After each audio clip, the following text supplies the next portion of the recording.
باب نمبر 33۔ بن قاسم سہ پہر کی نیند سے بیدار ہو کر غسل کر کے تر و تازہ ہو چکا تھا۔ راجکماری ابھی حمام میں ہی تھی کہ ایک سپاہی نے دروازے پر دستک دے کر اندر آنے کی اجازت طلب کی۔ بن قاسم نے دروازہ کھولا تو سپاہی نے سر کی جنبش سے تعظیمی سلام کیا۔ اس کے ہاتھ میں مٹی کا ایک برتن تھا۔ سپاہی نے برتن کو تپائی پہ رکھتے ہوئے کہا کہ جنرل ابو یزید نے مکران سے آئی ہوئی بھیڑوں کا نمکین گوشت اور بھنی ہوئی چربی خاص طور سے بھجوائی ہے۔ یہ کہنے کے بعد سپاہی سینے پہ ہاتھ رکھ کر آداب بجا لاتے ہوئے واپس چلا گیا۔ بن قاسم نے برتن کھول کر دیکھا تو ڈھکن کے گرم ہونے سے ہی اندازہ ہو گیا تھا کہ گوشت ابھی ابھی آگ سے اتر کر آیا ہے۔ اسی دوران راجکماری اپنے بال خشک کرتے ہوئے حمام سے نکل آئی۔ اس کے بال ابھی پوری طرح خشک نہیں ہوئے تھے، جس کی وجہ سے اس کا باریک کرتا گیلا ہو کر کمر سے چپک گیا تھا، جس سے اس کی کمر نمایاں طور پر نظر آ رہی تھی۔ بن قاسم نے بمشکل راجکماری کی کمر سے نظریں ہٹائیں اور اس کی توجہ گوشت کے برتن کی طرف دلاتے ہوئے کہا، دیکھیں بنت ظاہر، مکران کی خاص بھیڑوں کا نمکین گوشت آج شام کے کھانے کے طور پر بھیجا گیا ہے۔ امید ہے کہ آپ عربوں کے اس خاص طعام کو پسند فرمائیں گی۔ یہ کہہ کر بن قاسم نے گوشت کا برتن اس کی طرف بڑھایا۔ راجکماری نے اپنے لیے گوشت کا ایک چھوٹا سا ٹکڑا منتخب کیا اور برتن سے اٹھا لیا۔ بن قاسم نے اپنے ایک ہاتھ میں بڑا سا گوشت کا ٹکڑا اٹھایا اور دوسرے ہاتھ میں چربی کا ٹکڑا۔ پہلے وہ گوشت کے ٹکڑے کو دانتوں سے کاٹتا تھا، اس کے بعد چربی کے ٹکڑے کو، اور پھر زور زور سے آوازیں نکال کر ان دونوں کو ایک ساتھ چباتا جاتا تھا۔ بن قاسم کے کھانے کے انداز سے راجکماری کو ہمیشہ کوفت ہوتی تھی، لیکن آج تو اسے بہت ہی برا لگ رہا تھا۔ کچھ دیر گوشت اور چربی چبانے کے بعد بن قاسم نے چربی کا ایک ٹکڑا راجکماری کی طرف بڑھاتے ہوئے کہا، یہ لیجئے بنت ظاہر، یہ بھنی ہوئی چربی ہم عربوں میں بہت مقبول ہے۔ ہم خاص ضیافتوں میں اس کو خاص طور سے مہمانوں کے لیے تیار کرتے ہیں۔ راجکماری نے ناک سپیڑتے ہوئے کہا،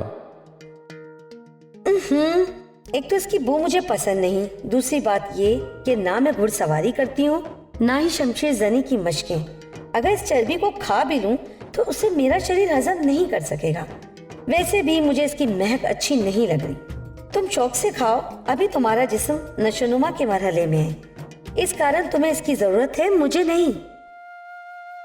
یہ سن کر بن قاسم مسکراتا ہوا گوشت اور چربی کے دوسرے ٹکڑے چبانے میں مصروف ہو گیا۔ کھانے سے فراغت پانے کے بعد بن قاسم نے راجکماری سے کہا، ایک سوال کرنا چاہتا ہوں۔ راجکماری نے فوری طور پہ جواب دیتے ہوئے کہا، کیا یہ ضروری ہے کہ تم ہی ہمیشہ سوال کرو اور میں جواب دوں؟ بن قاسم نے حیرانی کا اظہار کرتے ہوئے کہا۔ میں کچھ سمجھا نہیں۔ راجکماری نے وضاحت کرتے ہوئے کہا، آج مجھے کچھ سوالات کرنے دو، میں دیکھنا چاہتی ہوں کہ میرا چیلا اپنی ثقافت، تاریخ اور مذہب کے بارے میں کتنا جانتا ہے۔ میری معلومات اس بارے میں درست ہیں یا نہیں؟ بن قاسم نے جواب دیتے ہوئے کہا، سوال ضرور پوچھیں، مگر یہ بات نہ بھولیں کہ بنت ظاہر کا یہ شاگرد کوئی عالم نہیں، بس ایک سپاہی ہے جسے 13 برس کی عمر میں مدرسے سے اٹھا کر فوجی افسران کے حوالے کر دیا گیا تھا۔ راجکماری نے جواب میں کہا، پھر بھی انسان اپنی ثقافت اور مذہب کے بارے میں بہت سی باتیں سینہ بسینہ اپنے بزرگوں اور اپنے پریوار میں بھی سیکھتا ہے۔ بن قاسم نے لاجواب ہوتے ہوئے کہا، اچھا پوچھئے، کیا پوچھنا چاہتی ہیں؟ راجکماری نے دریافت کیا، کیا تمہارے خیال میں بھی خلیفہ اللہ کا نائب اور اس کا مقرر کردہ ہوتا ہے؟ بن قاسم نے بلا سوچے سمجھے فوری طور پہ جواب دیتے ہوئے کہا، اس میں کیا شک ہے؟ جب اللہ دنیا کو تخلیق کر رہا تھا تو اس بارے میں قرآن میں آیت ہے کہ ہم انسان کو زمین پر اپنا خلیفہ مقرر کرتے ہیں۔ راجکماری نے حیران ہوتے دریافت کیا، اس آیت میں کہا گیا ہے کہ انسان کو خلیفہ مقرر کرتے ہیں، مسلمان کو نہیں، اور اس وقت تو کسی دین و دھرم کا وجود بھی نہیں تھا۔ راجکماری کی بات سن کر بن قاسم کچھ دیر کے لیے سوچ میں پڑ گیا، پھر اس نے کہا، اچھا آپ بتائیں کہ اس آیت کو پھر کس طرح سمجھا جائے؟ راجکماری نے کہا، میں اس آیت کو اس طرح سمجھتی ہوں کہ ہر انسان میں ایشور جھلکتا ہے، ہر انسان میں خدا پوشیدہ ہے، ہر انسان خدائی صفات کا مظہر ہے۔ بن قاسم نے سن کر کہا، کیا آپ سمجھتی ہیں کہ خدائے لا شریک میں اس کی مخلوق کو شامل کیا جا سکتا ہے؟ میں یہ بات نہیں سمجھ سکتا کہ مخلوق میں خالق کو شامل کیا جا سکتا ہے۔ راجکماری نے سنجیدہ لہجے میں کہا، اس آیت میں مخلوق نہیں کہہ رہی بلکہ خالق کہہ رہا ہے کہ انسان میرا نائب ہے، اور یہاں کسی ایک انسان کی طرف اشارہ نہیں ہے۔ وہ جو آدم ہے وہ نسل انسانی کی علامت ہے۔ رہی بات خالق کی مخلوق میں جھلک، تو بالکل ممکن ہے۔ میرے اندر میرے ماتا اور پتا کی جھلک ہے جن کے ملاپ سے میرا جنم ہوا ہے۔ ماتا جی کا کہنا ہے کہ مجھ میں میرے نانا کی جھلک بھی آتی ہے۔ میرے بولنے کا انداز ان پر گیا ہے۔ راجکماری کا جواب سن کر بن قاسم خاموش ہو گیا تو راجکماری نے سوال کیا، جب تمہارے پیغمبر نے تمام مقامی قبائل پر فتح حاصل کرنے کے بعد مدینہ کو اپنی راجدھانی بنایا، کیا اس کے بعد انہوں نے کسی یہودی، ستارہ پرست، آتش پرست، مسیحی یا بتوں کی پوجا کرنے والوں پر زبردستی اسلام مسلط کیا؟ ان کی مرضی کے خلاف انہیں اسلام میں داخل کیا یا ان کے طریقہ عبادت میں کسی طرح سے دخل انداز ہوئے؟ بن قاسم نے فقری انداز میں تفصیلی جواب دیتے ہوئے کہا، نہیں، پیغمبر کی حیات میں ایسا نہیں ہوا۔ لوگوں کو ان کے دین دھرم پر عمل کرنے کی مشروط آزادی تھی۔ نجران کے عیسائی وفد کو پیغمبر نے اپنی مسجد میں ان کے اپنے طریقے سے عبادت کرنے کی اجازت دی تھی۔ پیغمبر نے اپنے قریبی ساتھیوں کو پہلی ہجرت کے لیے ایک عیسائی ریاست حبشہ کی طرف روانہ کیا تھا، جہاں کے نصرانی بادشاہ نجاشی نے مسلمانوں کا کھلے دل کے ساتھ استقبال کیا اور ان کی ہر ممکن مدد بھی کی۔ راجکماری نے زیر لب مسکراتے ہوئے کہا، تو جیسا کہ تمہارے چچا کے حکم کے تحت سندھیوں کی عبادت گاہوں کو ڈھایا گیا، ان کے مندروں میں گھس کر مورتیوں کو توڑا گیا، بدھ اور جینیوں کے مندروں کو جلایا گیا، بیبل کی فتح کے دوران تمہارے سپاہیوں نے وحشت کے جو کھیل کھیلے اور ابھی تک یہ کھیل جاری ہیں، ہماری لڑکیوں کو جو باندی بنا کر عرب لے جانے کا سلسلہ جاری ہے، تو کیا یہ تمہارے پیغمبر کے حکم کی کھلی خلاف ورزی نہیں؟ بن قاسم راجکماری کی بات سن کر خاموش ہو۔ اس کے حلق میں احساس جرم سے کانٹے پڑنے لگے۔ اس نے بےتابی کے ساتھ سراہی سے پانی نکال کر پیا۔ پانی پی کر اس کے عصان ذرا بہار ہوئے تو اس نے کہا، شاید وقت گزرنے کے ساتھ ساتھ اسلام کا پیغام وہ نہیں رہا جو پیغمبر نے پہنچایا تھا۔ راجکماری نے سن کر کہا، اس میں ایسی حیرت والی کوئی بات نہیں۔ آج تک جتنے بھی اوتار یا بھگوان آئے ہیں، ان پر سب سے زیادہ ظلم انہی کے ماننے والوں نے ڈھائے ہیں۔ ہمارے بھگوان گوتم بدھ کی مثال لے لو۔ وہ ایشور، اوتاروں، بھگوانوں، مقدس کتاب کو سرے سے مانتے ہی نہیں تھے۔ ان کے نزدیک انسان کا کسی اندیکھی ہستی یا کسی مورتی کے آگے سر جھکانا انسان کی تذلیل تھی۔ ان کے ماننے والوں نے ان کے نام سے کتاب بنا کر اس کو مقدس مان لیا۔ پھر مورتیوں کی پوجا کی مخالفت کرنے والے بدھ کی مورتیاں بنا کر مندروں میں رکھ کر ان پہ چڑھاوے چڑھانے شروع کر دیے اور ان کی پوجا شروع کر دی۔ اصل خرابی دھرم میں نہیں ہوتی، اور نہ اس بات میں ہوتی کہ دھرم کی شکل پہلے جیسی نہیں رہتی۔ وچار بدلنے میں بھی کوئی خرابی نہیں۔ ہمارا شریر پہلے جیسا نہیں رہتا، اور وقت کے ساتھ ساتھ وچاروں میں بدلاؤ بھی ضروری ہے۔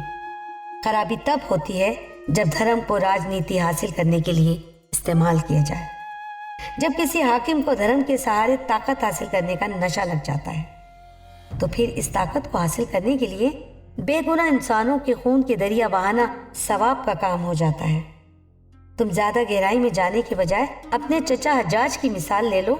اس نے خلیفہ کی طاقت اور اس کے اقتدار کو برقرار رکھنے کے لیے مسلمانوں کے سب سے بڑے مندر کعبے میں بھی آگ لگا دی تھی۔ کعبے میں خون بہانا منع تھا، لیکن وہاں کئی روز تک خون بہایا گیا۔ خلیفہ کے جد نے تمہارے پیغمبروں کے نواسے اور اس کے پریوار کو گھیر کر کربلا میں مار ڈالا۔ اس کے گھرانے کی عورتوں کو قید میں ڈال دیا۔ کاش تم عرب ان کو سندھ آنے کی اجازت دے دیتے۔ شاید تمہارے علم میں نہیں کہ ہم سندھ والوں کو عرب کے سیاسی حالات کی پل پل خبر رہتی تھی۔ میرے دادا کے بھائی مہاراجہ چندر نے حسین صاحب سے پریوار کے ساتھ سندھ آنے کی بنتی بھی کی تھی۔ کاش وہ سندھ میں آ جاتے تو خلیفہ کے ہاتھ ان کے خون سے رنگنے سے بچ جاتے، اور ہم سندھی ان کو اپنی پلکوں پر سجا کر رکھتے۔ بن قاسم نے یہ سن کر کہا، آپ سندھیوں کا ہمارے پیغمبر کے خاندان سے کیا تعلق بنتا تھا؟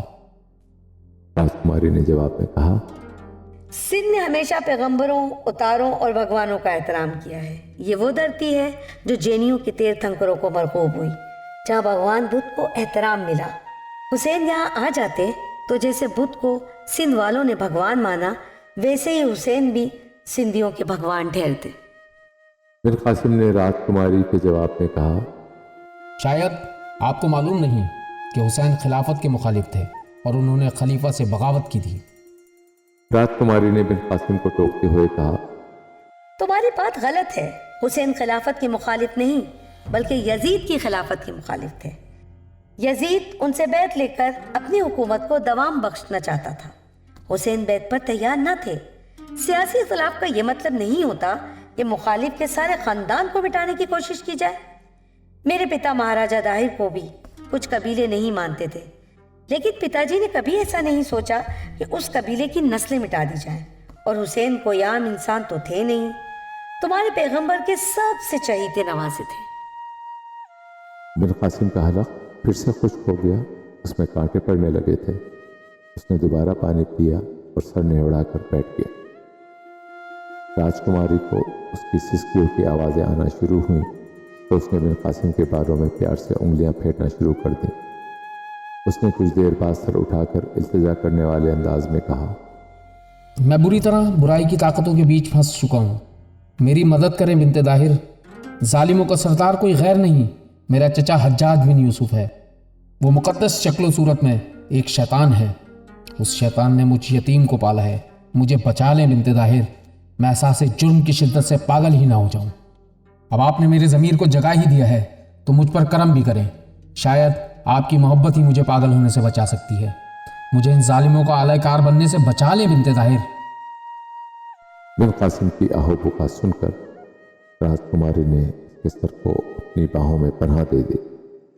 اس کی سسکیاں آہستہ آہستہ تھمنے لگیں۔